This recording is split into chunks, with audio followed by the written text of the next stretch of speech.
بسم اللہ الرحمن الرحیم۔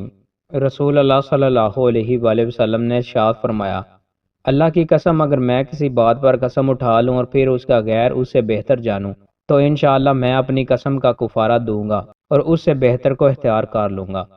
رسول اللہ صلی اللہ علیہ وآلہ وسلم نے ارشاد فرمایا، جس مسلمان کے 3 بچے فوت ہو جائیں تو وہ صرف قسم پوری کرنے کی خاطر ہی جہنم میں جائے گا، وہ بھی پل صراط سے گزرتے وقت۔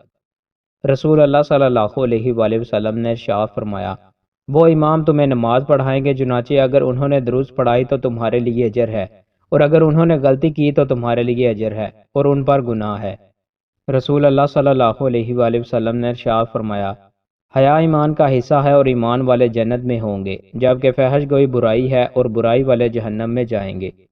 رسول اللہ صلی اللہ علیہ وآلہ وسلم نے ارشاد فرمایا، جس نے جمعہ سے بالشت برابر علیحدگی اختیار کی تو اس نے اپنی گردن سے اسلام کی رسی اتار دی۔ رسول اللہ صلی اللہ علیہ وآلہ وسلم نے ارشاد فرمایا، تم میں سے کوئی شخص اپنے بھائی کی لاٹھی ہنسی مذاق کے طور پر اسے غصہ دلانے کے لیے نہ لے، جو شخص اپنے بھائی کی لاٹھی لے لے تو وہ اسے واپس کر دے۔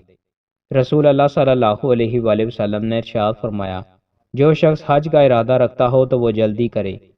رسول اللہ صلی اللہ علیہ وآلہ وسلم نے ارشاد فرمایا، لوگوں میں سے اس شخص کی زندگی بہترین ہے جو اپنے گھوڑے کی لگام تھامے اللہ کی راہ میں نکلتا ہے۔ وہ جب کبھی خوف یا فریادی کی آواز سنتا ہے تو وہ اس گھوڑے کی پشت پر تیز رفتاری کی وجہ سے اڑتا ہوا جاتا ہے۔ وہ قتل اور موت کو اس کی ممکنہ جگہ سے تلاش کرتا ہے۔ یا پھر اس آدمی کی زندگی بہترین ہے جو اپنی بکریاں لے کر کسی پہاڑ کی چوٹی پر یا کسی وادی میں پھرتا ہے۔